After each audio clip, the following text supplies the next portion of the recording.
Hi everyone. It was a morning unlike any other in the political life of Vladimir Putin. The air over the Gaza Strip was heavy with dust and tension, but also, unmistakably, with hope. Russian flags fluttered alongside Palestinian ones as his convoy rode slowly through the war-torn streets, guarded by both Russian security and local resistance forces. Cameras followed every movement, broadcasting to millions around the world. For the first time in history, a Russian president had set foot in Gaza. Buildings, shattered by years of conflict, stood like ghosts of endurance. Children waved from rooftops, clutching small Russian flags made of paper and tape. Mothers watched silently, some with tears in their eyes. Putin looked out from the armored window, his expression unreadable, his thoughts known to no one. Inside the vehicle, his interpreter spoke softly. "Mr. President, the Imam of the central mosque is waiting to welcome you." Putin nodded. He had visited countless places of faith in his career, churches, synagogues, temples, but this felt different. Gaza was not just a political battlefield, it was a place where faith itself was tested every single day. When he stepped out of the car, the heat hit him like a wall. Reporters shouted, cameras flashed, and yet, amid all the noise, there was silence inside him. A deep, reflective quiet he could not explain. At the entrance of the Al-Omari Mosque, the oldest in Gaza, a group of scholars awaited him. One of them, an elderly man with a white beard and eyes that carried the weight of generations, greeted him warmly. "Welcome, Mr. President," he said through a translator. "This land has seen emperors, kings, and generals, but it remembers only those who came with sincerity." Putin's gaze lingered on the old man. There was no flattery in his tone, no politics, just truth. Inside the mosque, the air was cool and filled with the scent of old stone and prayer. The recitation of the Quran echoed softly from a nearby room. He paused, listening. He didn't understand the words, but something in their rhythm, something beyond language, moved him. The Imam turned to him and said, "These are verses of patience, Mr. President. They remind us that after hardship, there will always come ease." Putin didn't respond, but for the first time in a long while, he felt small, not in power, but in spirit. The weight of leadership, of war, of decision, all of it seemed to fade in that moment. As they walked outside, a group of children ran up, holding drawings, crude sketches of doves, mosques, and Russian flags. One boy, no older than 9, looked up at him and said in halting Russian, "Spasiba for coming here." The boy's voice cracked with emotion. Putin reached out and placed a hand on his shoulder. "Stay strong," he said quietly. "You are the future." The cameras captured the moment, but no one could see what was stirring inside the Russian leader. That night, as his plane prepared to leave Gaza, Putin sat alone by the window, looking down at the flickering lights below. He had come to Gaza as a statesman. He left it with questions he could not yet answer. Something had begun within him, something that would change the course of his soul, and perhaps the world. The flight back to Moscow was long and silent. Putin sat in the private cabin of the presidential aircraft, his eyes fixed on the endless clouds outside. His advisor spoke in hushed tones at the back of the plane, reviewing trade agreements, defense protocols, and media coverage of the visit. But he barely heard them. His mind was still in Gaza, in that old mosque, in the voice of the Imam who had said, "After hardship, there will always come ease." Those words played over and over in his head, louder than the engines of the jet. For a man who had lived through war, betrayal, and the slow erosion of truth in politics, the sentence felt like a code, something ancient, something that pierced the armor he had spent decades building around his soul. When the plane landed at Vnukovo airport, the winter night was brutal. Reporters gathered along the runway, eager for a statement. Putin stepped out, his face expressionless as always, but his eyes seemed different, more distant, more searching. In the days that followed, Moscow returned to its rhythm of power. Meetings, briefings, strategy sessions. But behind the thick walls of the Kremlin, a quiet unease followed him. One evening, in his private residence outside the city, Putin requested all staff to leave early. The house was empty, the silence broken only by the crackle of the fireplace. On his desk lay a small item, a Quran wrapped in green velvet, given to him by the Imam of Gaza. He picked it up carefully, running his fingers over the embossed gold letters. He remembered the Imam's eyes, calm, certain, unshaken by fear, the kind of peace no amount of power could buy. He opened the first page, scanning the Arabic text, then the Russian translation beside it. The first verse caught him immediately. In the name of God, the most compassionate, the most merciful. He read it again, slower this time. The simplicity of the words struck him. Compassion, mercy. Two things he had rarely seen in politics, and even less in war.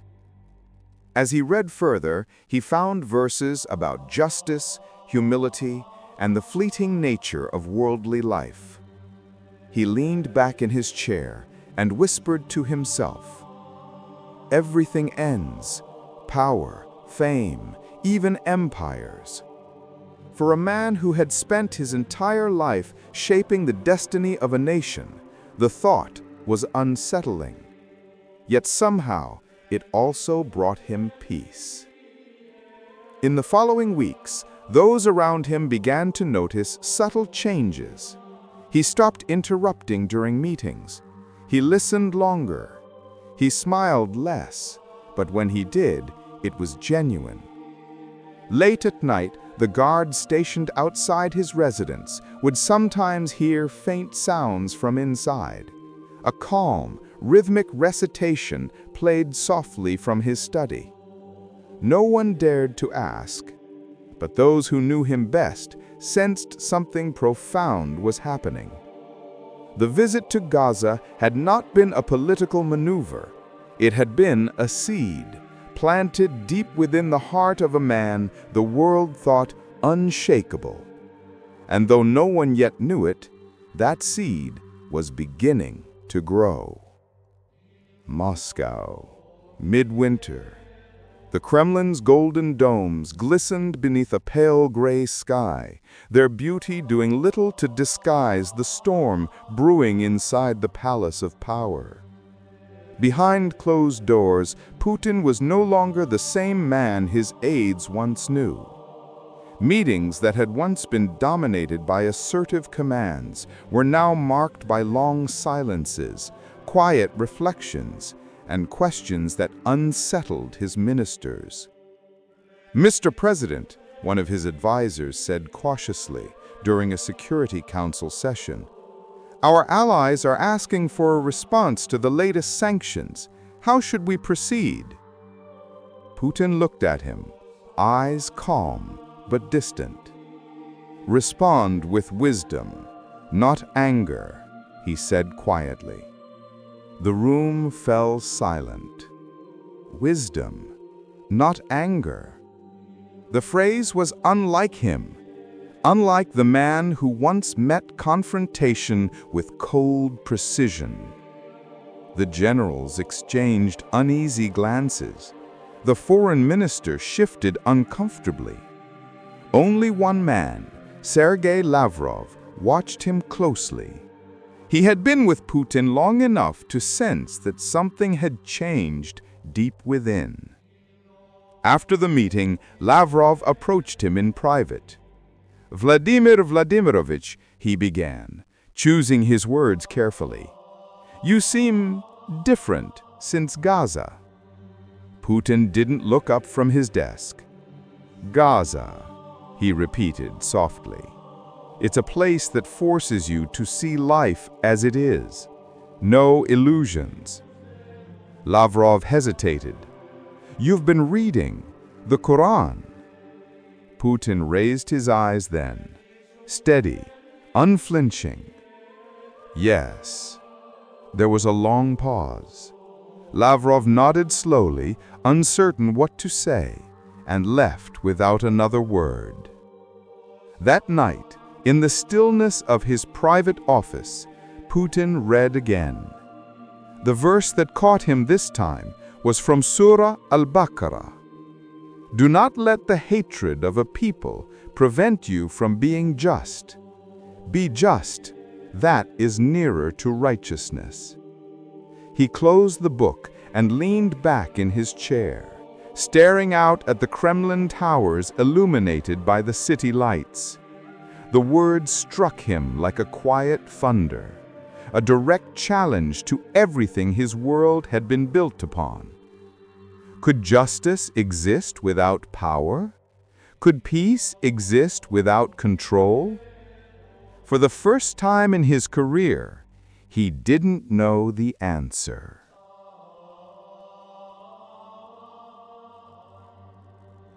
Days passed, and whispers began to spread among Kremlin insiders. Some said the president was ill.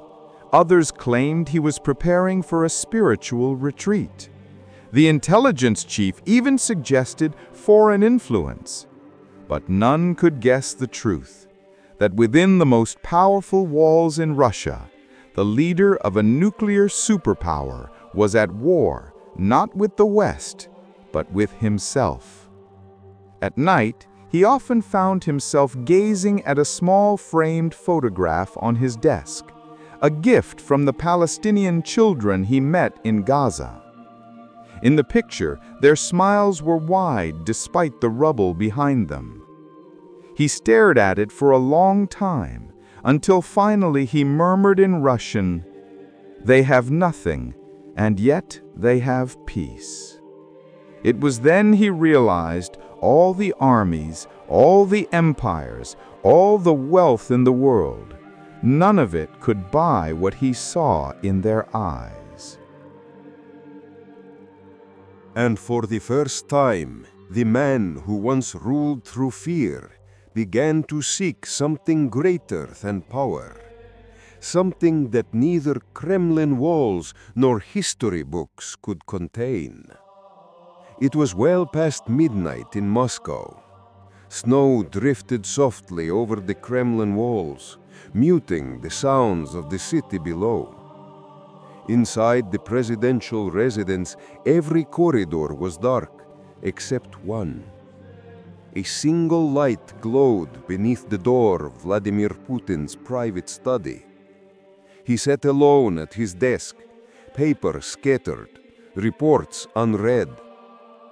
Before him lay two books, one a folder marked Strategic Defense 2030, the other the green-bound Quran from Gaza. Two worlds, one of power and the other of peace, facing each other on the same table. He stared at them for a long time. Then, almost without realizing it, he reached for the Quran. He opened it at random. The page revealed a verse from Surah Al-Ankabut. Do people think they will be left alone because they say, "We believe," and will not be tested? He read the verse again and again. The words struck something deep within him, a truth that power could never touch. For decades, he had survived wars, betrayal, and the crushing solitude of leadership. He had been tested by politics, by enemies, by time itself. But now, as he sat in that silent room, he realized the greatest test was not of strength, but of faith. He leaned forward, elbows on the desk, hands clasped together. The silence felt holy. The air seemed to thicken, as though time itself had slowed. And then something unexpected happened. From outside, faintly, came the distant echo of adhan, the Muslim call to prayer. It wasn't loud. Perhaps it came from a small mosque across the river, carried by the winter wind. But it reached him. Allahu Akbar, Allahu Akbar. The sound filled the room like light entering through a crack in the wall. Putin froze. His heart pounded, not with fear, but with something unnameable. He stood up and went to the window. Snowflakes swirled in the glow of the street lamps, and beyond the walls of the Kremlin, the voice continued. Ashhadu an la ilaha illallah. Ashhadu anna Muhammadan Rasulallah. The words were foreign, yet familiar. He remembered the Imam in Gaza reciting the same call before the Friday prayer, his voice trembling through broken loudspeakers but filled with strength. Now that same sound was here in Moscow, touching him in a way no anthem or speech ever could. He closed his eyes, and in the stillness of that moment, tears, quiet, unforced, rolled down his face. For the first time in years, Vladimir Putin did not feel like the president of Russia. He felt like a man, bare before his creator, small before eternity.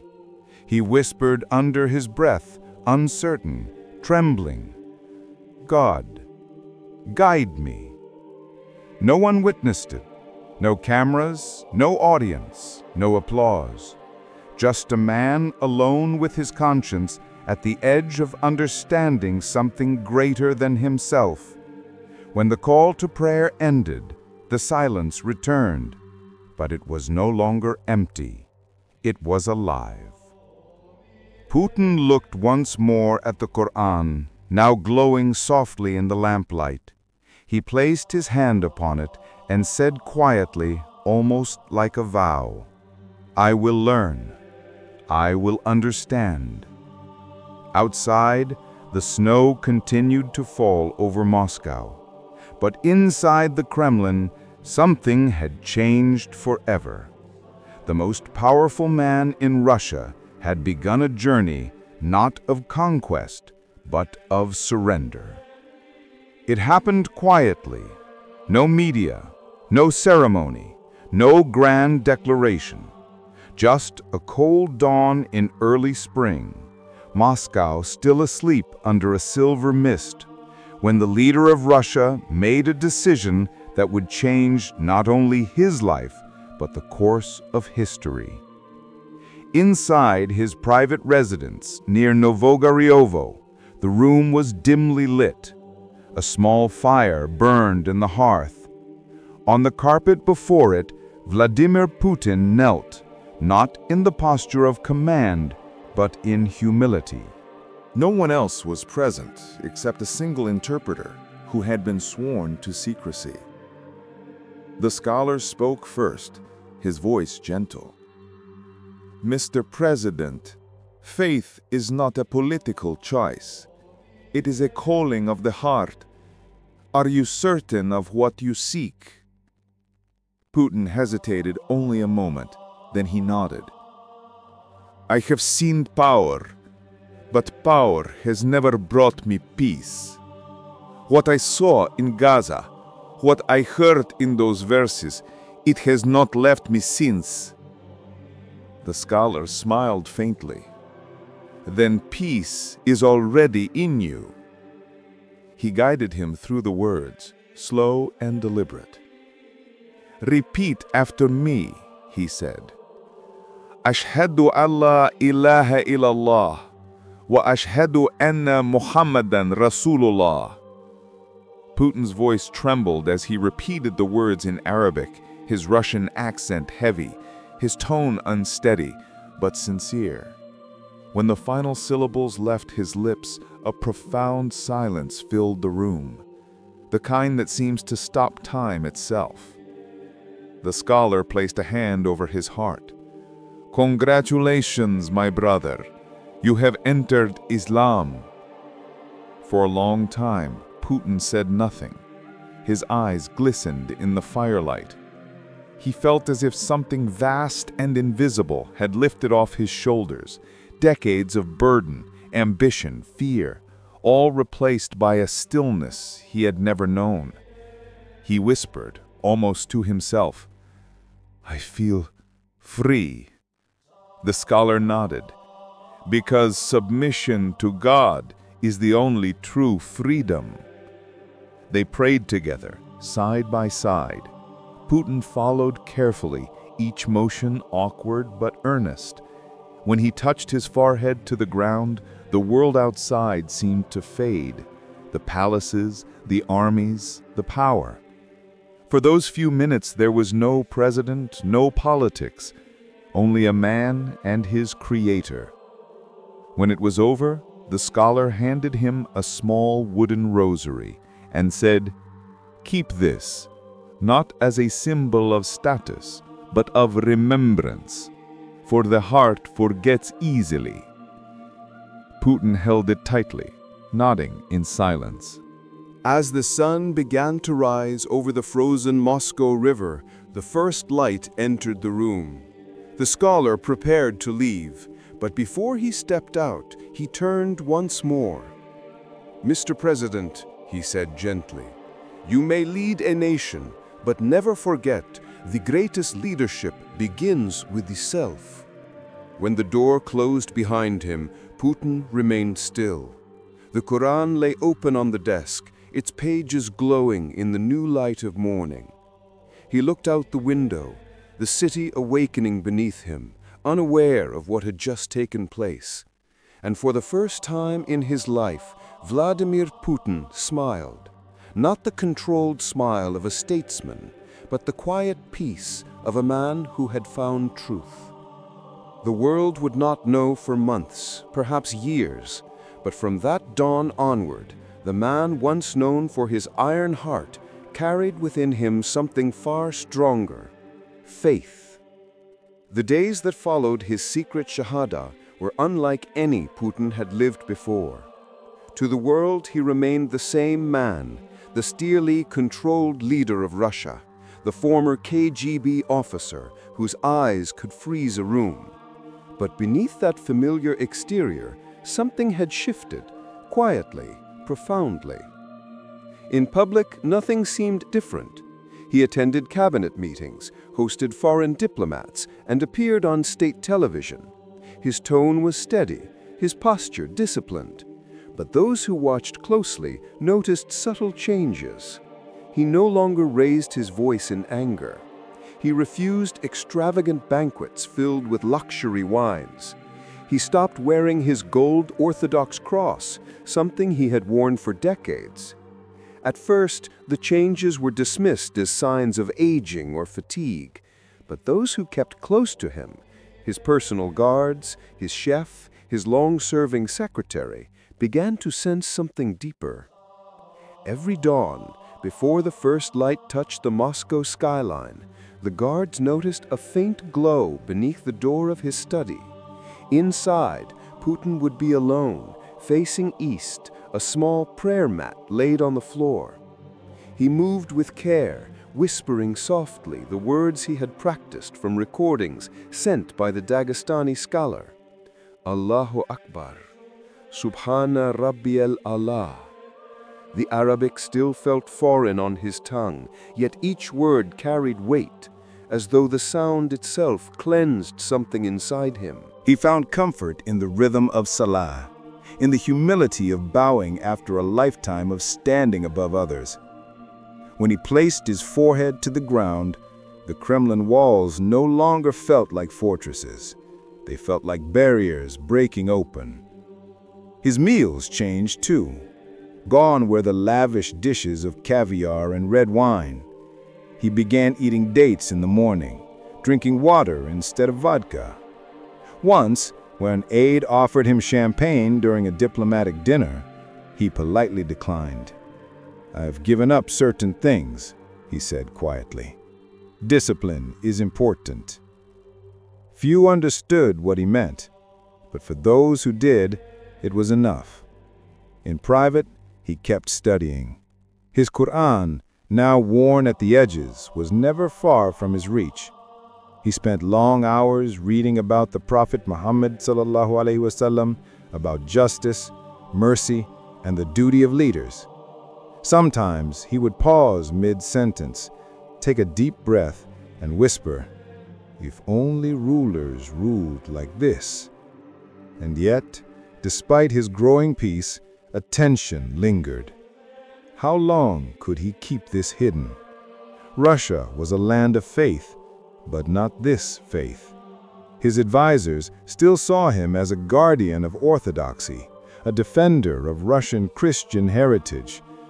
The revelation of his conversion could send shockwaves, politically, socially, even militarily.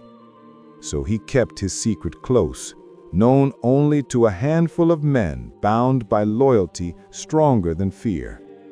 But secrets, like dawn, cannot be hidden forever.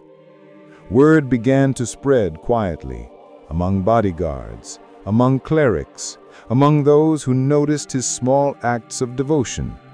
A rumor whispered through Moscow's corridors of power: "The president has changed." Some laughed it off, others feared it, but none could deny that something extraordinary had taken root in him, a calm that defied explanation, a light beyond his eyes that no propaganda could create. In the stillness of his private moments, when the city slept and the world outside was silent, Putin would look out across the Moskva River and whisper a verse he had memorized. "Indeed, with hardship comes ease." And each time he said it, he believed it a little more, because even in the heart of the Kremlin, where politics ruled and power devoured souls, a man had found peace in surrender. It began not with an announcement, but with a moment, so small, so unscripted, that even the Kremlin's tightest handlers could not erase it from the cameras. It was late autumn in Moscow. The air was cold, crisp, and heavy with the weight of geopolitics. The Russian president stood beside the Palestinian ambassador during a press briefing on humanitarian aid to Gaza. Cameras flashed, journalists waited. Then, as the muezzin's call to prayer echoed faintly from a nearby mosque, a sound most would ignore, Putin paused mid-sentence.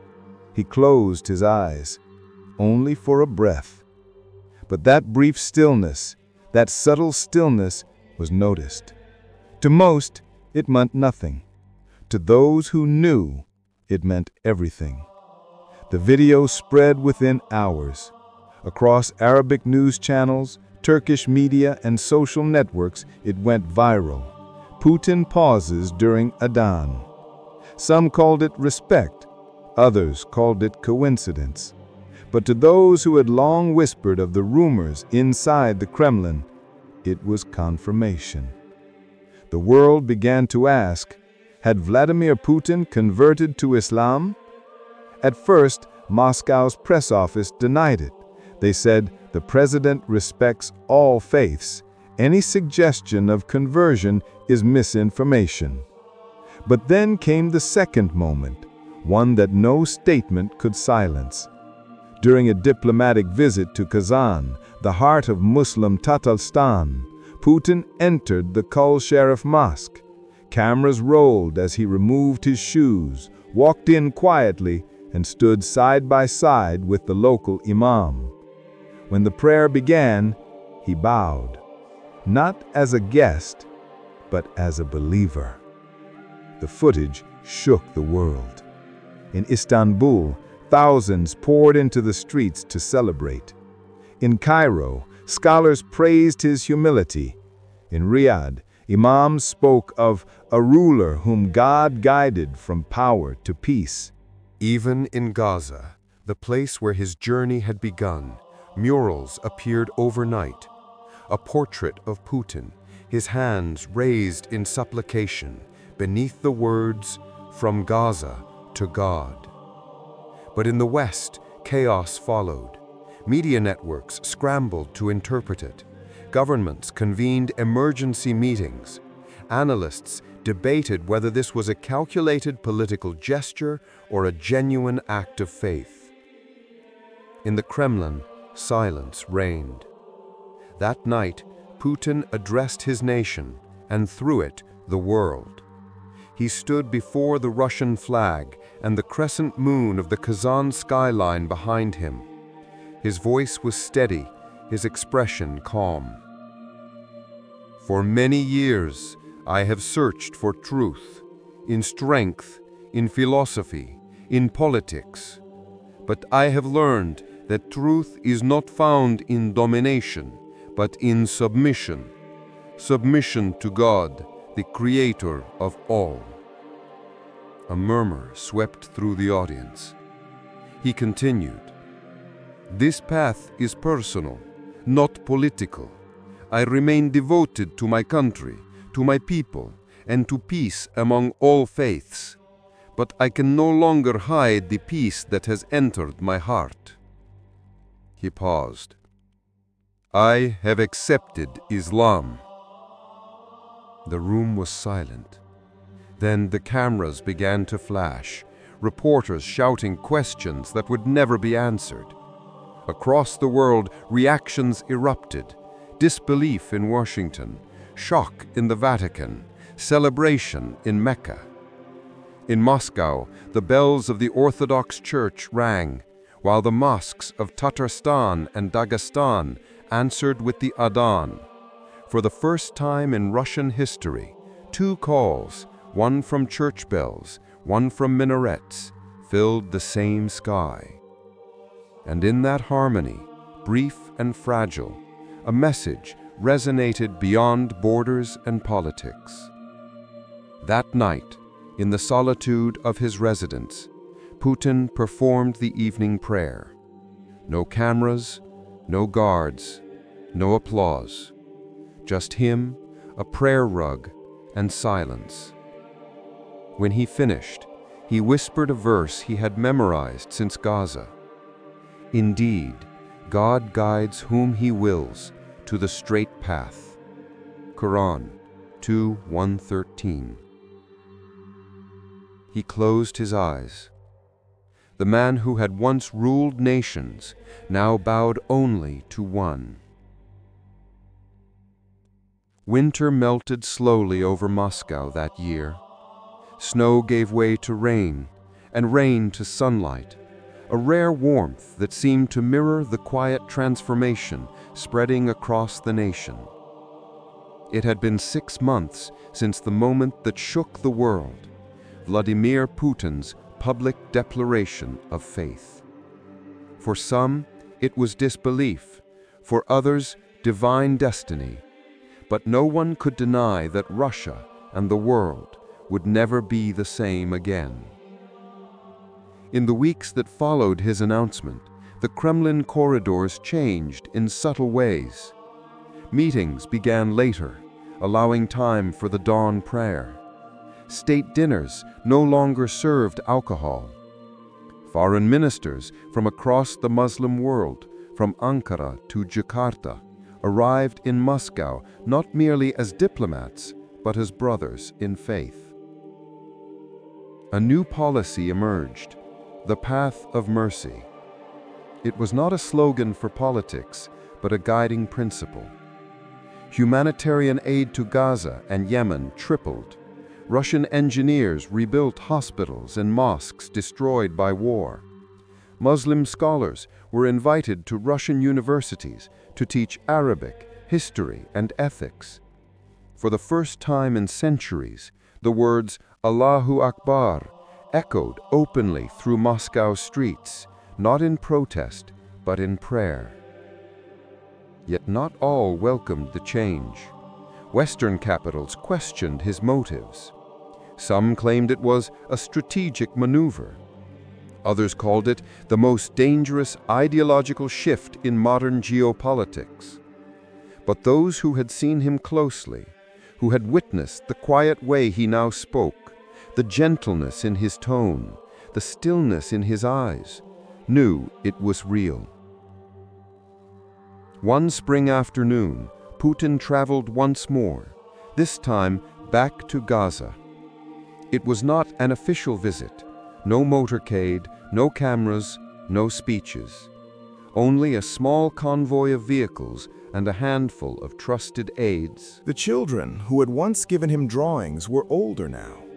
The streets still bore scars of war, but there was life, laughter, rebuilding, faith. When the car stopped near the same old mosque where it had all begun, he stepped out quietly. The Imam, who had greeted him years ago, now older, weaker, smiled through tears. "You came back," the Imam said softly. Putin nodded. "I never truly left." They prayed together once more. And as he bowed, forehead touching the earth of Gaza, Putin felt a peace so deep it silenced the world around him.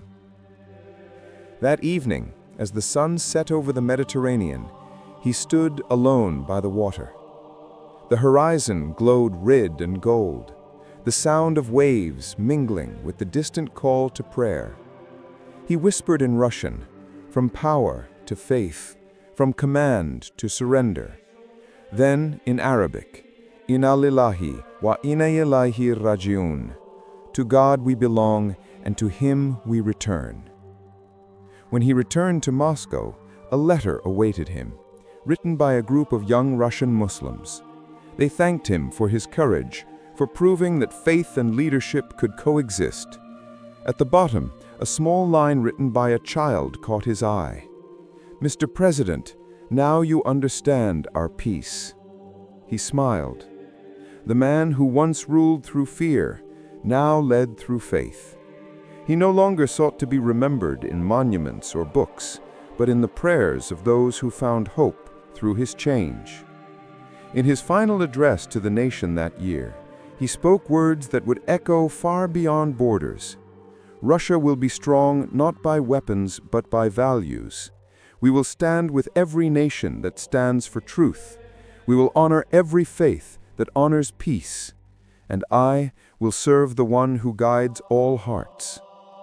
As the camera lights dimmed, he walked out to the Kremlin balcony. The city below shimmered beneath a crescent moon, mosques and churches alike, glowing under the same sky. He looked upward, breathed deeply, and whispered the same verse that began his journey in Gaza. "After hardship comes ease." Quran 94:6. And for the first time, the man once known as the world's most powerful leader felt nothing but humility and peace.